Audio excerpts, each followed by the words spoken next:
Before the glass slipper and before the pumpkin that turned into a carriage, there was an ancient Greek courtesan named Rhodopis, whose missing slipper led her to becoming the Queen of Egypt. So there's a good chance that no matter where you are in the world, you've heard one version or another of a fairy tale, myth or legend similar to that of Cinderella, even if it's just simply the Disney film. But as with most folktales, fairy tales, myths, legends, whichever branch of lore we're talking about, there's often many different versions of one story. And that's not even to say that they are necessarily stories which ever met in history, but which now looking back we can reflect on how similar they are, how a story from 9th century China and a story from ancient Greece as well as a story from 17th century France might actually share a lot in common. And for me as an ancient historian, Cinderella is a very interesting one because there appears to be a very early version of that story, or at least a story similar to Cinderella, dating all the way back to antiquity. Now, the fairy tale we commonly think of as Cinderella today is categorised as a number 510 on the Arne-Thompson-Uther Index. So if you're not familiar, the Arne-Thompson-Uther Index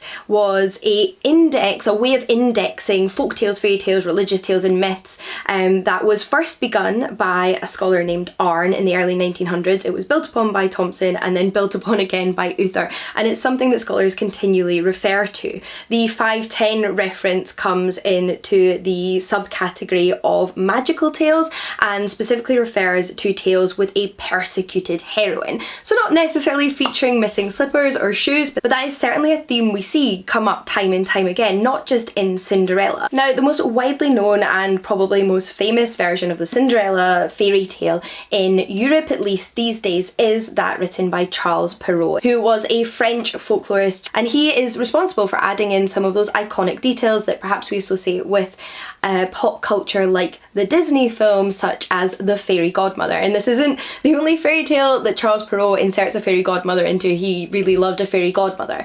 But there are earlier versions from Europe, including a similar story in the Italian collection by Giambattista Basile, and a slightly later version in the Grimm's fairy tale collection known as Aschenputtel. Then further afield beyond Europe, we have stories like that of Yi Shen from China, which was first written down, or the earliest version was written down, that survives today in 850. So quite a few years before Charles Perrault ever got round to adding in those sparkling slippers and pumpkin carriages. However, even older still is, as I mentioned at the beginning of this video, the story of Rhodopis. And that is the story I want to talk to you about today.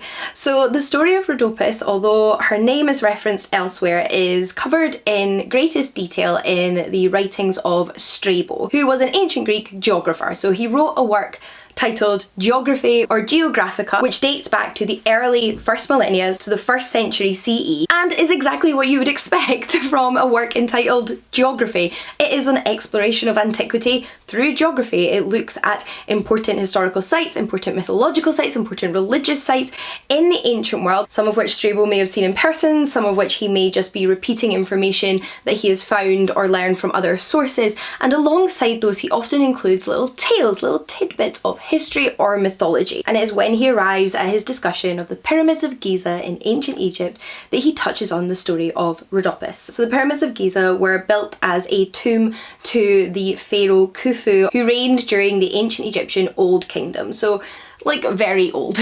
And even as far back as Strabo's time, they were known as one of the 7 wonders of the world. You can still visit them today, you can look up pictures of them. They are absolutely out of this world, staggering feats of architecture that were built in honour of the pharaohs. However, according to Strabo, there is another character who was buried there, and that is Rhodopis, who, according to Strabo, was buried in the tomb of the courtesan. And this is the point in his writing when he recounts her story. So let's recap. According to Strabo, the tomb of the courtesan was built by her lovers, who recount a fabulous tale of how she came to Egypt in the first place. One day, while Rhodopis, the famed courtesan, was bathing, and her maid was presumably like dealing with her clothes, you know, taking care of them, maybe even cleaning them too, one of the slippers that were in her maid's hand was snatched away by an eagle. This eagle then proceeded to fly all the way to Memphis in ancient Egypt, where he dropped the sandal in the lap of the pharaoh. Now, despite the fact that the pharaoh at this time was conducting very important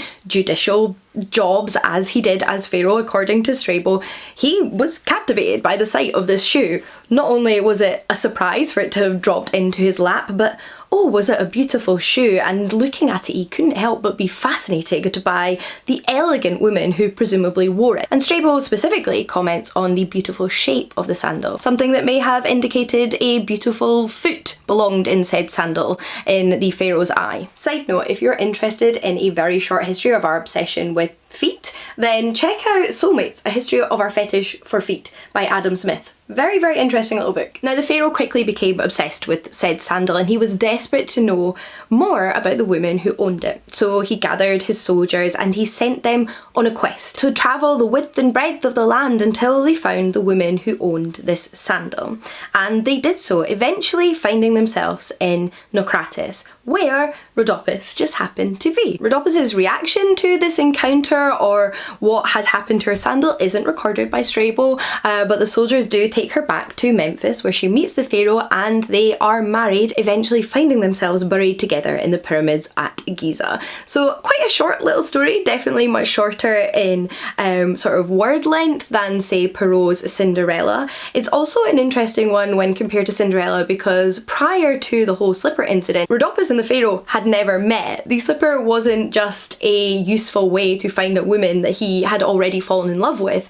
It was the slipper which grabbed his attention. It was the sandal which he kind of first fell in love with long before Rhodopis, and why he wanted Rhodopis in the first place, which, like I mentioned, definitely varies from a lot of other kind of Cinderella stories as we know them now. Of course, I wouldn't call this necessarily the original Cinderella because I don't know if you can necessarily use the word original when talking about folktales and myths at all. Who knows, there might have been even earlier stories where shoes serve as matchmakers than the story of Rhodopis, but it's certainly an interesting one. And perhaps what is even more interesting is that this is not the only source for a figure known as Rhodopis who appears to be one and the same with Strabo's, although their stories don't exactly match up.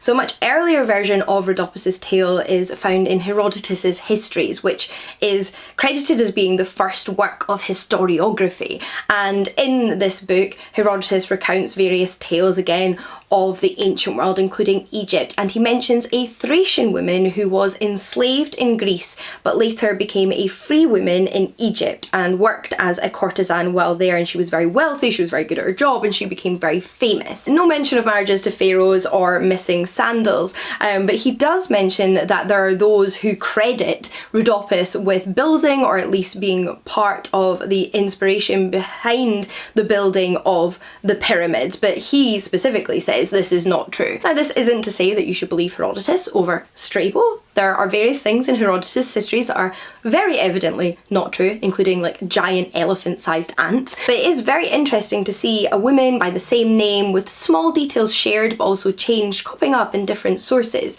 She's also mentioned by a different name in the poetry of Sappho very, very briefly, but according to Strabo, it's the same woman. So was there a woman named Rhodopis who all of these sort of like stories arose around? Or is she simply a fictional character who lent herself to excellent storytelling? We'll probably never know, but I do think it's an incredibly interesting story, and because of that sandal aspect, she does often get dubbed the earliest or oldest Cinderella.